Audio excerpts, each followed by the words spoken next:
So, 2 weeks ago, I stepped on the plane and I flew back to my birthplace, Shanghai. The weather was not so clear there. It was basically raining every day and quite humid. The reason I booked the trip was kinda impulsive, but it all made sense at the end.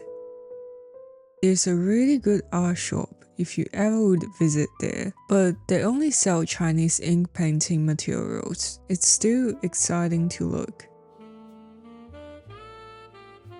So there's one thing about my art, it's what's really in me. What do I want to convey? Who am I as an artist?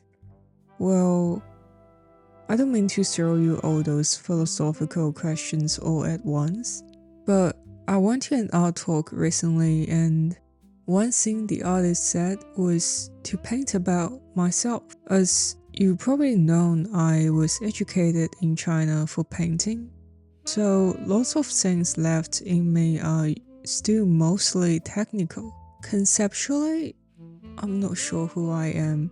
Probably because I lived in Melbourne for most of my adulting years, I confused myself with identity stuffs. One thing though is I do miss this city.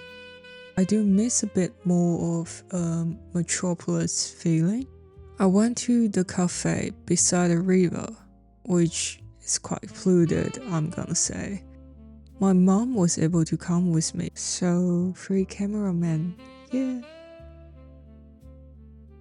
It looks way prettier on social media, and the reality was a bit underwhelming. But it was the same reason that the city pushed me out 4 years ago. It grows in competitions. New cafes, new pop-ups, new skyscrapers. That happens every day non-stop in this city.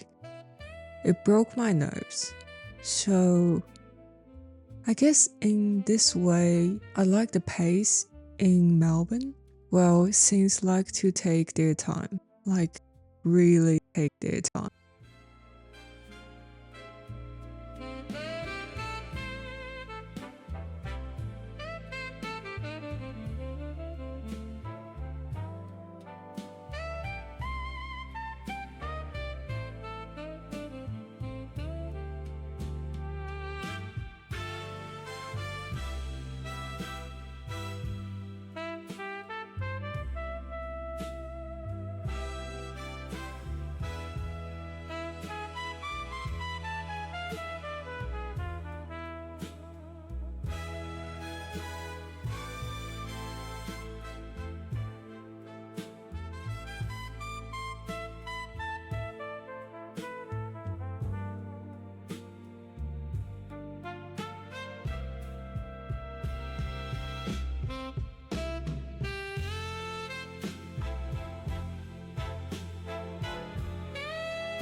I spent the rest of the time catching up with high school friends and stuffs, and I went back home in Melbourne. It's actually been a week that I got this sketch down in Shanghai, and I'm just gonna color it in. I bought this box of Chinese watercolor in Shanghai, and I wanted to make an aesthetic shot, which I kind of failed on the first second. So it is what it is.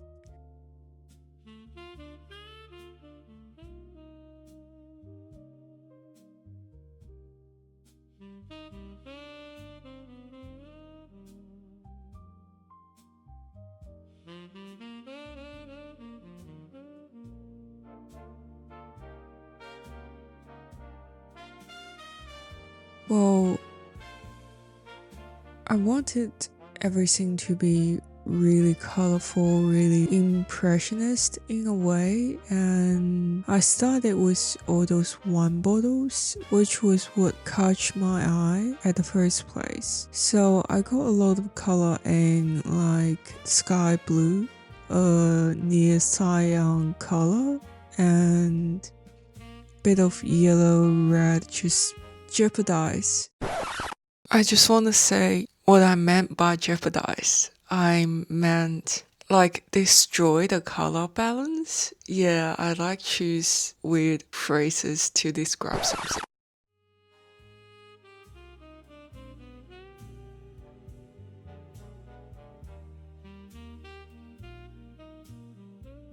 And I slowly moving away from the one bottle and getting more color to the rest of the sketch.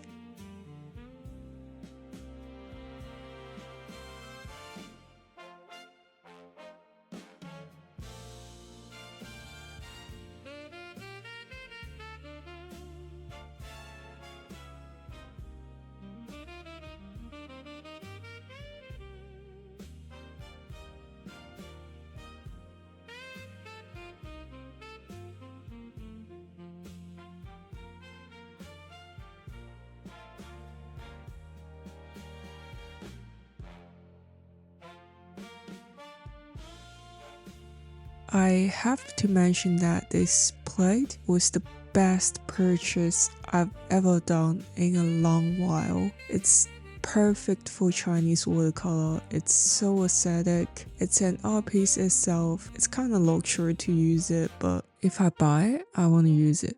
So I'm moving on to adding some texture on the bridge, which was quite weathered looking, and I'm just gonna make some mark making, make it look more textured and emphasize the shaded parts as well. If you don't know that Chinese watercolor is a completely different texture to usual Western watercolor, like some people might use Daniel Smith. I personally like Daniel Smith, but it's just really different, and I can't describe the real difference because I'm really poor at language. But if you're ever interested, try.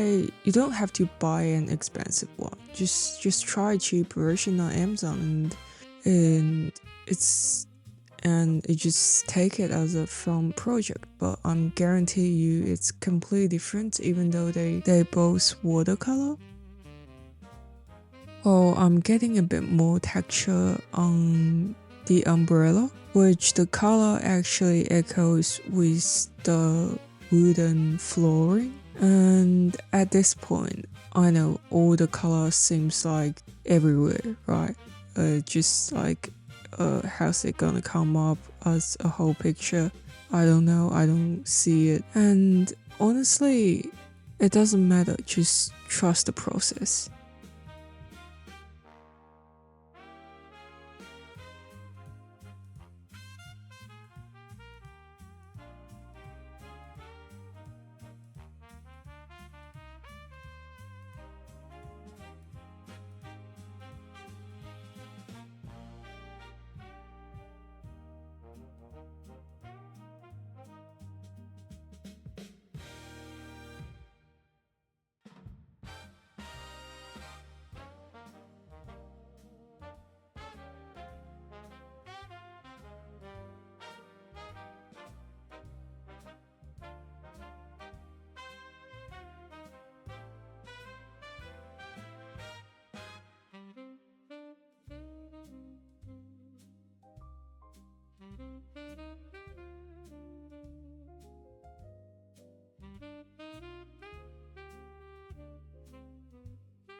Now it looks more completed in a way, and I'm just adding a bit more texture and emphasize a bit more on the weathering on the bridge, which actually alleviates the whole quality of the painting a lot, which you can see later on.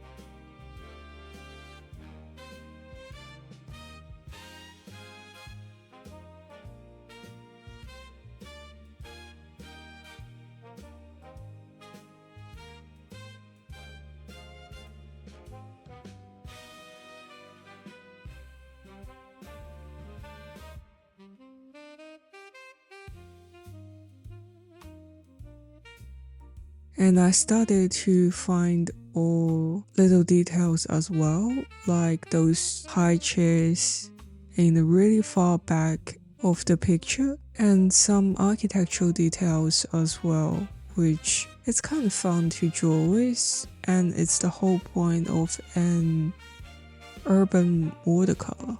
With more and more details has been added on this picture, and as well as more and more color being added on the picture to tell the whole story, which leads to the end of this watercolor painting that took me a while to complete, but it did change my art style quite a lot.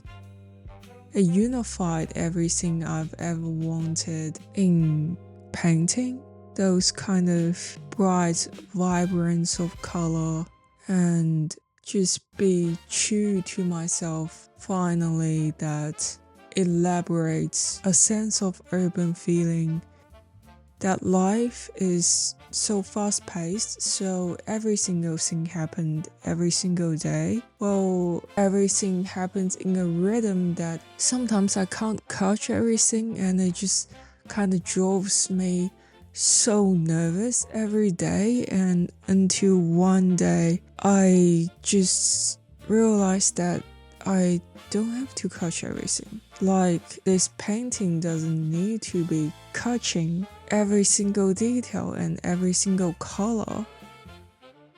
It just needs the color and detail that can reflect what I see and what I saw. So, how did revisiting my birthplace change my art? It did teach me one thing. I am a city girl. Okay, that sounds so simple as a realization in art style, but that's one thing I missed living in Melbourne. It's a lake of pace, new stuffs, high and lows. I'm not saying it's not a good city by any means, just different. And different to the true me. I believe you can see my video style has changed. Being honest, I'm trying to make a brand of me. I was this urban girl back into my painting, and I want infinite possibility back inside of me. These colors aren't matching, aren't neutralized, but who cares? It's all just a glimpse of show, and it will all be gone by tomorrow.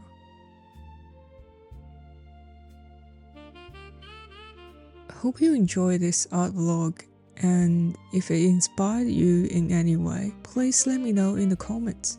I appreciate everyone that's spending time to watch me grow into an artist. Maybe this whole thing isn't about being seen, but I should see myself as well. Bye.